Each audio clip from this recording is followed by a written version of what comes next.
Hello and welcome to our worship on Sunday the 19th of June.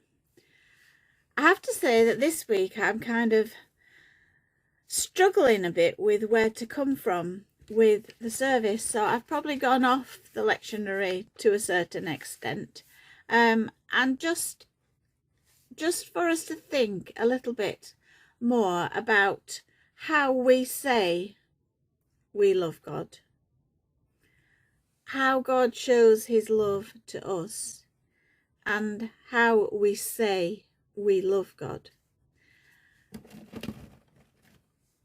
We spend a lot of our time in worship, and particularly contemporary worship. It enjoys quite often singing of our love to God, and we can get lost in that wonder and that praise and sing our hearts out. And it got me thinking, is that all that we should do?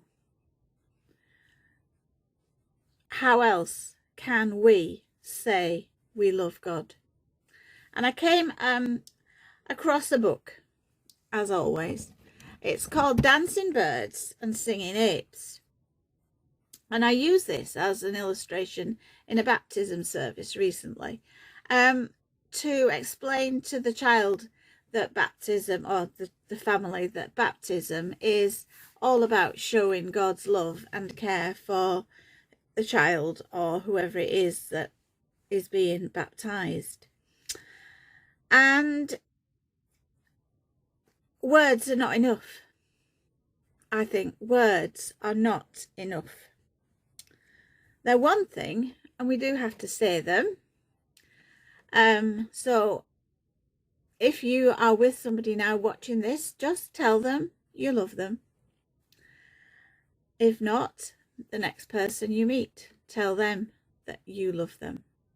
Well, it might be the postman, or it might be, but you know what I'm saying.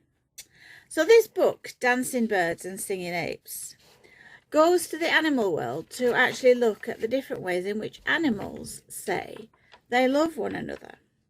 And these are real examples in nature, which I find quite fascinating and perhaps surprising in some cases.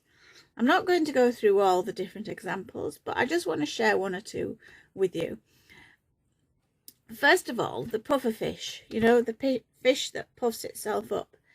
The pufferfish makes on the floor of the ocean a most amazing, almost mosaic-like pattern and they decorate it with shells, and it looks wonderful, and that attracts the mate to it, and the mate comes and sits in the middle of it. So that's the way a pufferfish says, I love you. It's not words, it's actually doing something and making something so beautiful. Now, I'm told a koala bear doesn't do anything quite so amazing as that. The koala bear growls. So that lets you off the hook when you're a bit grumpy. Sort of. The koala bear growling in order to attract a mate. We've got things like the peacock who display their amazing feathers. We've got the butterflies that dance. We've got penguins who carry a stone on their feet, the most amazing pebble they can find, which they give to their mate. And a penguin shuffling along with a big pebble on its feet must be a bit tricky, I think, especially on ice. So many different ways. Some, obviously, birds sing, don't they? And I wonder how many more different ways of saying I love you that you can actually think of. Maybe that's when you're laid awake tonight, you might be thinking of that. Surely then, as human beings, the sophisticated beings that we are, surely we have to find more ways of saying I love you, more ways of saying we love God. We must be expected to use more than words. So I guess my first point today is, if we say we love God, then there is so much more that we must do than singing hymns on a Sunday, chanting out worship, chanting out words, following rituals. There is so much more that we have to do. I really think that those who call themselves Christian are being called now in this age to consider this and what loving God really means. I found an amazing hymn that's come from, well, it's just a new hymn that's come out, and it's called It's Not Enough, and we're going to hear that now.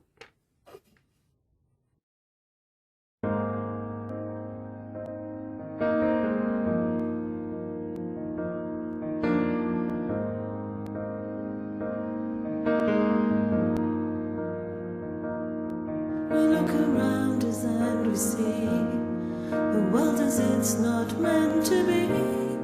It's full of grief and full of fear and disillusion, and all the time we are aware that we are called to love and care. You see your children in despair, and we know it's not enough simply to sing your praises. It's not enough only to gather here. It's not enough to focus on holy words upon the page. The call to worship you with more. The call to worship you with more.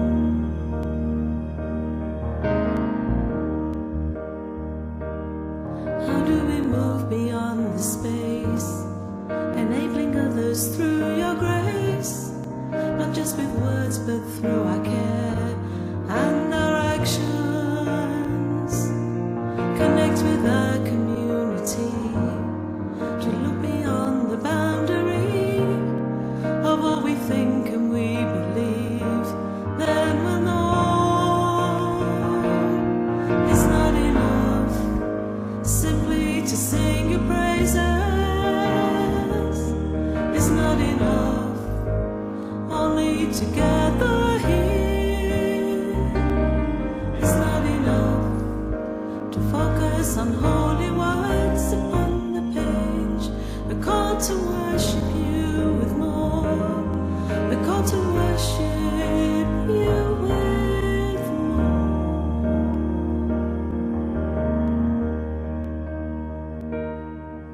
Stand our ground, speak our mind, share our thoughts, worship you, step outside, seek the truth, vote for rights, worship you, change your ways, choose to give what we have, worship you, think about the way we live, reality, then we'll sing. It's not enough simply to sing your praises. It's not enough only to gather here. It's not enough to focus on holy words upon the page. We're called to worship you with more. We're called to worship you with more.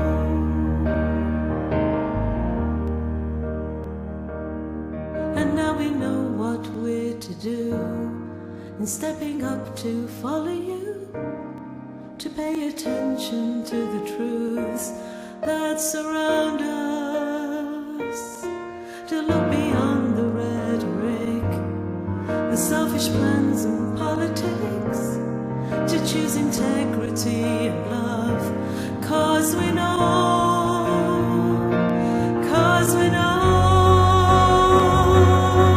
it's not enough simply to sing your praises. It's not enough only to gather here. It's not enough to focus on holy words upon the page.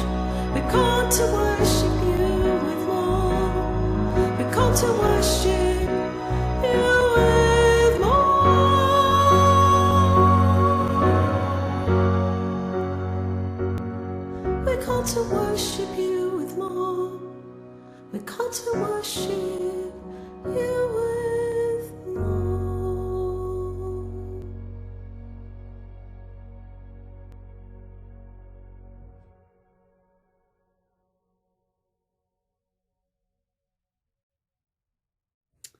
So take two, point two of what I want to share today. Our association with God is obviously a two-way relationship. And how does God communicate his love to us? Well, you must know that the Old Testament and the New Testament have many, many examples. And many times we are reminded that God is watching over us wherever we go and whatever we do. I was really comforted the other day when I went to doing a school assembly, and the head teacher said, I'm teaching the children all these stories from the Old Testament because they've got such a richness of meaning. And the one that he'd just recently done was David in the lion's den. And I've found this little quote. It's about the lions who lost their lunch. And that was because God saved them from, or saved Daniel from the lions. They didn't get him for their lunch. There's also David and Goliath, isn't there? David was given the strength to overcome the giant. So we learn from that the giant obstacles in our way are not insurmountable. And then, of course, Jonah surviving days inside the belly of a whale, waiting. And again, he didn't know what on earth was going to happen to him, did he? So we sometimes forget those old stories where God does illustrate his love to us.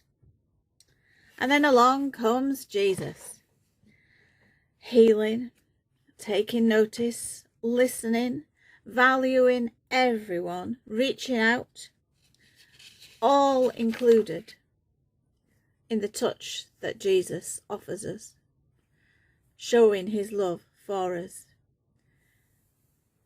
If you're watching this and you've never experienced that, then go and read those stories and may they speak to you. Now, this week's Bible story that we're supposed to look at is one which is quite a difficult one, and I'm not avoiding it. I'm going to mention it. It's the one where there's a man possessed by demons, and along comes Jesus. And this man has suffered greatly during his life. And Jesus manages to release those demons, and the man goes and sits at his feet. Now that in itself is an amazing thing. If people are healed to go and sit at Jesus's feet, how wonderful and amazing is that? What must our response to that be? Well, I'm going to save the key phrase until we speak again. I speak again, but I'm going to play you another song, which is When I Feel the Touch. Hallelujah, hallelujah.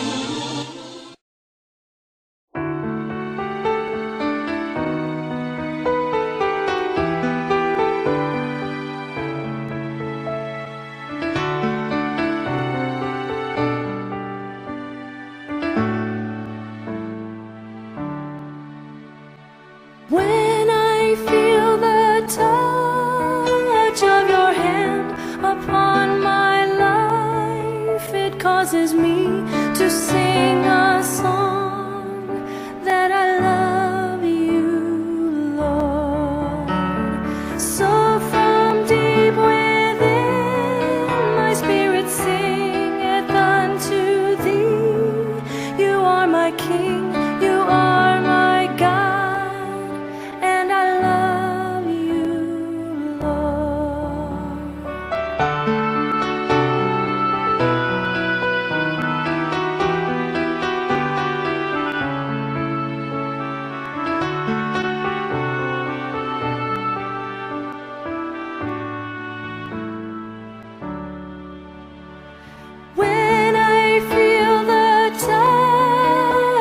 your hand upon my life. It causes me to sing a song that I love you, Lord.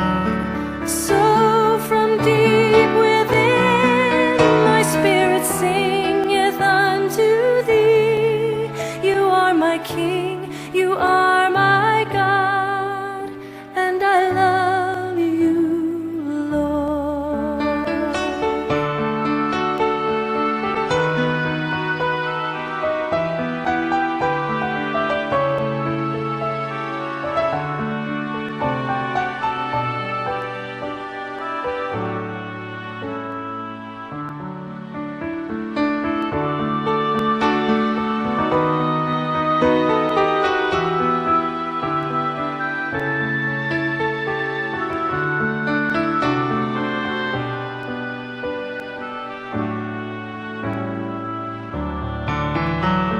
So from deep within my spirit singeth unto thee. You are my King, you are my God, and I love you, Lord.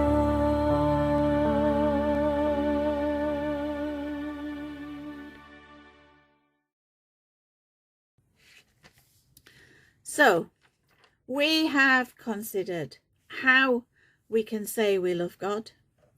We've considered how we show his love. We have considered how God shows his love to us. And the final thing that we're going to think about is our response and how we are told to love God. The first thing from this story of the demons comes a phrase: return home and declare how much God has done for you. In other words, how we are told to love God is to show love and to tell others about it, because that in itself then leads others to accept God in their life. And that's what we're about as Christians. We've got to learn a lot though, and we have got to learn how to love our neighbour. And there's a great story in the Bible about that, and that's of course the story of the Good Samaritan, and how the person who was the least likely person to help helped the wounded man at the side of the road, the one you wouldn't have expected to help. So in our home situations and in our communities, that poses a question. We have to work out who our neighbours are. Who do we go to heal? Who we go to help? In the story of the Good Samaritan, as I said, it was the person who was least expected to show love who made the difference. Now, the world expects us because we declare ourselves to be Christians. So actually, we've got to go and help. And probably we've got to go to the ones who we perhaps consider to be the least likely. The people who we might serve. That is up to you. But there are many ways to say, I love you. God loves you. So just go now and discover where you can plant some seeds of love, where you can grow God's love, because there's nothing more certain than what we need to do at this time. There's a lot of love that's lost, and a lot of love that's being sought that's not being found, and we've got to go and make that difference as an army of ordinary people. See you next time. An army of ordinary people, a kingdom where love is the key, a city, a light to the nations, and heirs of the promise are we, a people whose life is in Jesus, a nation together we stand. Only through grace are we worthy, inheritors of the land. A new day is dawning, a new age to come, when the children of promise shall flow together as one, a truth long neglected, but the time has now come, when the children of promise shall flow together as one. A people without recognition, within the destiny sea, called to a heavenly vision, His purpose shall be fulfilled. Come, let us stand strong together, abandon ourselves to the King, and His love shall be ours forever. This victory song we shall sing. A new day is dawning, a new age to come, when the children of promise shall flow together as one, a truth long neglected, but the time has now come, when the children of promise shall flow together. A new day is dawning, a new age to come, a new age to come, when the children